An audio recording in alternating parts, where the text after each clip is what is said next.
So this is probably the question I get the most, which is why I became a homeschooler. I was a public school teacher. So did I become one because I had a degree? No, that's not why. Um, I became a homeschooler because I was teaching homeschoolers. I retired from the public school system when we were surprised by our first pregnancy, and I stayed home with the baby. That was December of 2001. Right. And then I stayed home with him all spring and then into the summer. And it was just really, I don't know, it wasn't what I expected. I don't want to say it was easy, but it was easy in comparison to all the stuff I'd been doing previously, which is getting up at 5:30, leaving for school, managing 85 students every week. Was it 85 students a day? It was. It was 85 students in and out of my classroom door every day.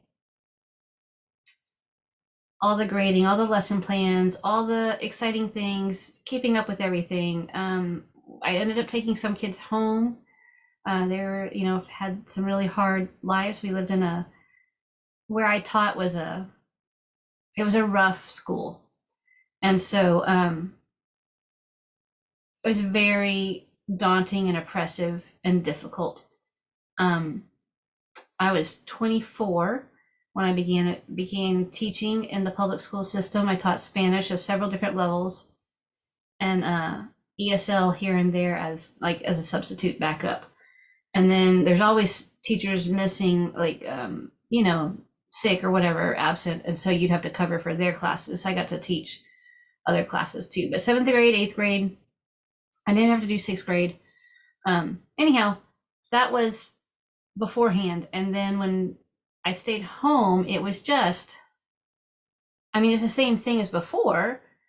I was still cooking and cleaning and budgeting and paying the bills. My husband did a lot less at that point because he and I were doing 50-50, right? I mean, 100%, 100%, but he would sometimes cook, I would cook. He would work, I would work, so we both had it together.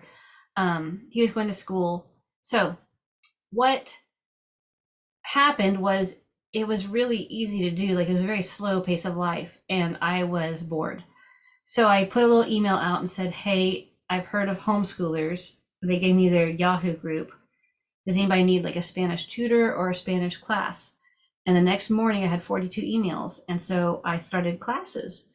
I expected it to be mostly high schoolers, junior high and high schoolers, but I had a lot of little kids too.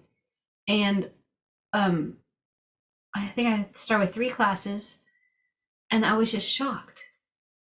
They were so different. The parents were the same, less defensive, less antagonistic, because they were paying me and they liked me and they were happy to have me. So they treated me very well, which was exciting because that's not how I was treated as a public school teacher.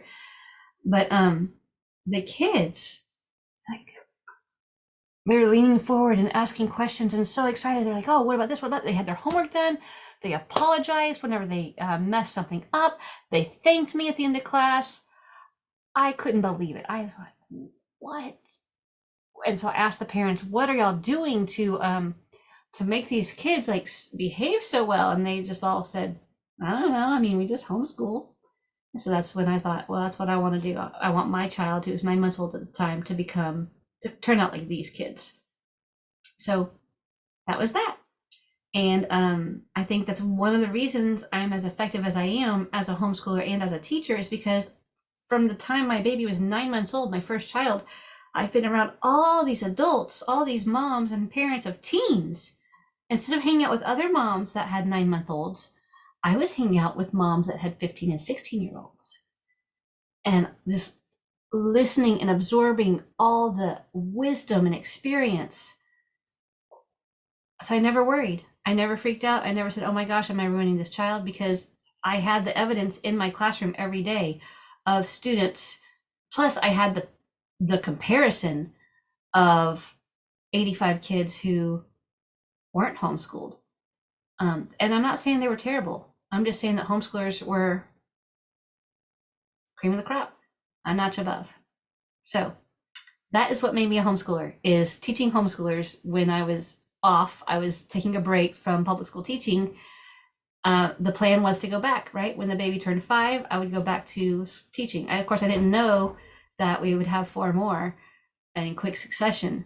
So I'm glad the Lord changed that plan, because I might have been disappointed if I thought I was going to be able to put my kid in kindergarten at age 5. So my kids have never, ever, ever, ever, never been in public school. It scared me. Right. That's why I homeschool. Why do you homeschool?